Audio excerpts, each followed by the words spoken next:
जय नवल किशोर, जय गोपी चित चोर प्रभु, जय जय माखन चोर।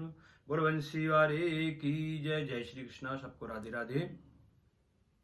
भाद्रपद शुक्ल पक्ष की जो एकादशी है उसके मातम के विषय में धर्मराज युधिष्ठिर ने गोविंद से याचना की, प्रभु मुझे भाद्रपद के शुक्ल पक्ष की जो एकादशी होती है उनका क्या नाम है, क्या कथा है, उनके विषय में हमको बताइए। भगवान कृष्ण कहते हैं धर्मराज युधिष्ठिर, चतुर्मास के अंतर्गत जो ये भाद्रपद के शुक्ल पक्ष की एकादशी होती है इनका नाम पद्मा है। और इस दिन भगवान विष्णु भगवान जो राजा बलि के यहाँ पे करवट बदलते हैं, इसलिए इनको परवर्तनी एकादशी भी कहते हैं। भगवान कृष्ण कहते हैं मैंने एक बार अवतार लिया था बामन रूप में आज के दिन ही, तो इसलिए इनको भगवान बामन की जयंती से भी जाना जाता है। तो युधिष्ठिर बोले महाराज आपने बामन रूप क्यों धारण किया, उसके विषय में हमें बताएं। तब भगवान कृष्ण कहते राजन, त्रिलोक विजेता राजा जो बलि थे, विरोचन के जो पुत्र हैं, प्रहलाद के पौत्र हैं, कथा सा विस्तार सबको विदित है। भगवान कहते हैं अपने जो है बल के तपोबल के द्वारा राजा बलि ने इंद्रासन को प्राप्त कर लिया था, देवताओं की सत्ता को प्राप्त कर लिया था। और देवता जब मेरे पास आए यानी भगवान विष्णु के समीप में गए, विनती करने लगे, तब उनका दुख दूर करने के लिए मैं एक रूप में बामन रूप धर करके इंद्र के साथ, कथा दो युगों में है, एक युग में दिया गया है इंद्र के साथ में गए कल्प में, और एक में स्वयं गया। भगवान बामन बटुक के रूप में ब्राह्मण वेश में माँ अदिति के पुत्र कश्यप ऋषि की संतान बनकर के भगवान पहुंचे हैं। राजा बलि उस समय यज्ञ कर रहे थे, उस यज्ञ के द्वार पे जाकर के जब शोर शराबा हुआ कि बहुत तपस्वी दूसरे चंद्रमा के समान कोई ब्राह्मण आपके दरवाजे पे भिक्षा मांगने के लिए आया, उस समय राजा बलि अपने गुरु के साथ यज्ञशाला में संकल्प कर रहे थे पूजा का। जब देखा कि हमारे दरवाजे पे स्वयं ब्राह्मण कोई मांगने आए हैं, सबको छोड़ करके, ब्राह्मणों में इतनी आस्था थी राजा बलि की,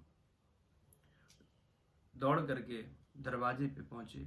बटुक ब्राह्मण को देख करके बड़े प्रसन्न हुए, अरे इतने सुंदर ब्राह्मण, बैठ के बताओ आपको क्या चाहिए, आपको जो चाहिए मैं देने को तैयार हूं। राजा युधिष्ठिर इतने विनीत भाव से मेरे से विनती की, प्रार्थना की। मैंने कहा मुझे 3 पग भूमि चाहिए। बहुत जोर करने पर राजा बलि उस पर राजी हो गए, संकल्प करने लगे। यद्यपि शुक्राचार्य ने मना करा कि राजन ऐसा मत करो, ये त्रिविक्रम है, ये 3 पग में संपूर्ण सब कुछ नाप लेंगे, मान जाओ मेरी बात, ऐसा मत करो। तो राजा बलि ने अपने गुरु की आज्ञा का उल्लंघन कर दिया। कहा गुरुदेव अगर ऐसा सत्य है, ये 3 पग में मेरा सब कुछ नाप लें तो भी मैं इनको दूंगा। कहा अरे दुर्बुद्धि, तुम्हें पता नहीं है, ये स्वयं नारायण है, तुम्हें छलने के लिए बटुक ब्राह्मण का वेश धारण करके आया, मान जा मेरी बात, इसको मत दे। कहा गुरुदेव मैं वचनबद्ध हो गया हूं, मैंने संकल्प कर लिया है, अब तो मैं दूंगा। कहा कोई बात नहीं, झूठ बोल जाओ। शुक्राचार्य जी जैसे महातपस्वी महात्मा, भगवान शिव के परम शिष्य, इतने ज्ञानी, जिनको एक लोक प्राप्त हुआ है, वो आज अपने शिष्य को असत्य बोलने को कह रहे हैं। ऐसा क्यों है? ऐसा आप लोग भी समझें। किसी की प्रीत भंग हो रही हो, किसी की जीविका जा रही हो, किसी की जान जा रही हो, और किसी का विवाह टूट रहा हो, या गौ हत्या हो रही हो, या ब्रह्म हत्या हो रही, ब्राह्मण को मारा जा रहा हो, वहां झूठ बोलने से वहां आपके झूठ बोलने से, असत्य बोलने से अगर ये बच जाएं तो बोलना चाहिए। ये शुक्राचार्य जी की नीति है। ये राजा बलि को समझाया, लेकिन राजा बलि नहीं माने कि लोग क्या कहेंगे, मेरे दरवाजे से ब्राह्मण एक याचक खाली चला गया, और जो त्रिलोक के स्वामी हैं, जो सबको देते हैं, आज वो मेरे दरवाजे पे मांगने आए और मैं उनको ना दूं। गुरुदेव, मैं आपकी बात नहीं मानूंगा। गुरुदेव ने कहा कि मेरा शिष्य है, आज विपत्ति में पड़ा है और मैं इसको छोड़ के चला जाऊं अच्छा नहीं है। जिस सागर से जल डालने के लिए, संकल्प के लिए जल डाला, उसमें जाकर के बैठ गए शुक्राचार्य जी। जल गिरना बंद हो गया। संकल्प हो कैसे? बिना जल अन्न के संकल्प हो नहीं सकता। उसी समय भगवान बोले, कोई बात नहीं, मेरे पास कुसा है, मैं इसके छेद में डाल के इसको साफ कर देता हूं। जब उसमें वो कुसा डाली, उसमें शुक्राचार्य जी का आंख से ही सब दृश्य देख रहे थे बाहर का, वो आंख फूट गई। तो यहाँ पे हमें बहुत सारी शिक्षाएं मिलती हैं। जब कोई अच्छा कार्य कर रहा हो तो उसमें रोड़ा नहीं बनना चाहिए, हमें बीच में जो है अवलंब नहीं करना चाहिए। अतः शुक्राचार्य को अपनी एक आंख गंवानी पड़ गई, और जब बाहर निकले सबने देखा शुक्राचार्य जी की आंख फूट गई है। उसी समय राजा बलि को श्राप दिया, अरे तू मेरी बात से विमुख हो गया, जा श्रीन हो गया। ऐसा कह के वहां छोड़ करके चले गए। अब पुरोहित का कर्तव्य है, सभी ब्राह्मणों का कर्तव्य है, मैं करबद्ध प्रार्थना करता हूं कि अगर उनका यजमान, उनका आचार्य इस सामर्थ्य में है और यजमान परेशान परिस्थिति में है, तो जरूरी नहीं कि आपका यजमान आपसे कहे कि हमारे लिए विपत्ति दूर करने के लिए करो, नहीं, आप स्वतः ही करो। आप पुरोहित हो, आप जो है उसके अहित को दूर करने के लिए पहले से ही सोचो। ऐसा ही शुक्राचार्य जी ने यहाँ शिक्षा दी है। यद्यपि यहाँ बलि ने याचना नहीं की थी कि मुझे इस विपत्ति से बचाओ, लेकिन मेरे यजमान का अहित ना हो, ये भावना मन में धारण करनी चाहिए। खैर, प्रेम से बोलो जय श्री कृष्णा। अतः भगवान कृष्ण कहते हैं, 3 पग का संकल्प हो गया, और जैसे ही वो जल भूमि पे छोड़ा राजा बलि ने कि महाराज मैं तुम्हें 3 पग भूमि देने का संकल्प करता हूं, आप नाप लीजिए। भगवान कहते हैं कि मैं अपने चरणों से नापूंगा, अपने कदम के द्वारा जो 3 पग भूमि नापी गई है मैं उसको लूंगा, आपके द्वारा नहीं। राजा बलि हंसने लगे, आपके एक तो पहले कदम ही छोटे हैं, मेरे से नाप लो तो कम से कम घर तो बन जाएगा। कहा नहीं, मैं अपने पैर से ही नापूंगा। उसी समय भगवान जो बामन थे वो विक्रम हो गए। जानते हो कितने विक्रम हो गए? सूर्य चंद्रमा घुटनों पे आ गए, 7 लोग भगवान के शरीर के नीचे हैं। एक पग में स्वर्ग लोग नाप लिया, दूसरे में ब्रह्म लोग नाप लिया, तीसरा पग राजा बलि से पूछने लगे कहां रखूं, सब कुछ तो मेरे अंदर आ गया। राजा बलि विनीत भाव से मस्तक नीचे करके झुक करके बैठ गए, और आज देखो राजा बलि का सौभाग्य, इन्हीं त्रिविक्रम भगवान के चरणों से गंगा निकली है।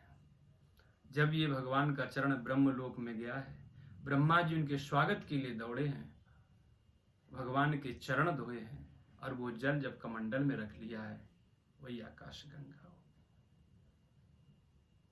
वही गंगा पवित्र करने के लिए इस धराधाम पे भगीरथ की तपस्या से, दिलीप की तपस्या से, भगवान महादेव के सहयोग से, तीनों देवताओं का स्पर्श करते हुए, ब्रह्मा विष्णु और शिव की जटाओं का स्पर्श करते हुए इस धराधाम पे आई हमको पवित्र करने के लिए।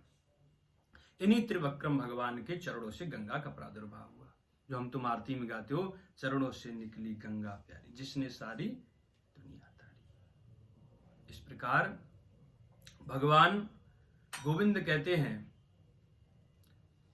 मैंने जब राजा बलि के उस विनीत भाव को देखा, क्योंकि राजा सर झुका करके रसातल में जाने लगा, मैंने कहा जाओ पाताल लोक चले जाओ। बिना कुछ क्वेश्चन किए, बिना कुछ पूछे जब राजा सर झुका के जाने लगे, मेरे गोविंद, मेरे माधव, उनका तो हृदय विनीत है। नवनीत नाम ऐसे नहीं है, मक्खन के समान है। अपने दुख से पीड़ते, दूसरे के दुख से विगलित हो जाते हैं। जब ये भाव देखा तो भगवान ने कहा कि राजन, मैं सदा तुम्हारे पास रहूंगा। तो आज के दिन एक मूर्ति मेरी बैकुंठ में शयन करती है, निवास करती है, और एक मूर्ति मेरे बावन रूप में मैं राजा बलि के यहाँ पे रहता हूँ। आज मैं करवट बदलता हूँ, इसलिए परिवर्तनी एकादशी के नाम से जाना जाता है। ये मैंने राजा बलि को प्रदान दिया। आज के दिन चतुर्मास आधा हो जाता है और देवउठानी भी जाके पूर्ण होता है। ये कथा आज की परिवर्तनी एकादशी की कथा है। जो व्यक्ति इस 52 एकादशी या परिवर्तनी एकादशी या पद्मा एकादशी की कथा सुनते हैं या करते हैं, इसका व्रत करते हैं, उनको अक्षय पुण्य की प्राप्ति होती है। बड़े बड़े पातकों का नाश हो जाता है, वाजपेयी यज्ञ का फल प्राप्त होता है, और सबसे दुर्लभ मेरे गोविंद की भक्ति प्राप्त होती है। भक्ति भक्त भगवंत गुरु चतुर नाम बपु एक, इनके पद बंधन के नासत विघ्न अनेक। इसमें भगवान की भी कथा है और भगवान के परम लाडले राजा बलि की भी कथा है। राजा बलि आज भी अमर है, आज भी भगवान इस रूप में वहां रहते हैं। आज के दिन संकीर्तन करना चाहिए, रात्रि जागरण करना चाहिए, अगले दिन व्रत पारायण करना चाहिए। यही 52 एकादशी कथा माध्यम है। सबको राधे राधे, जय श्री कृष्ण।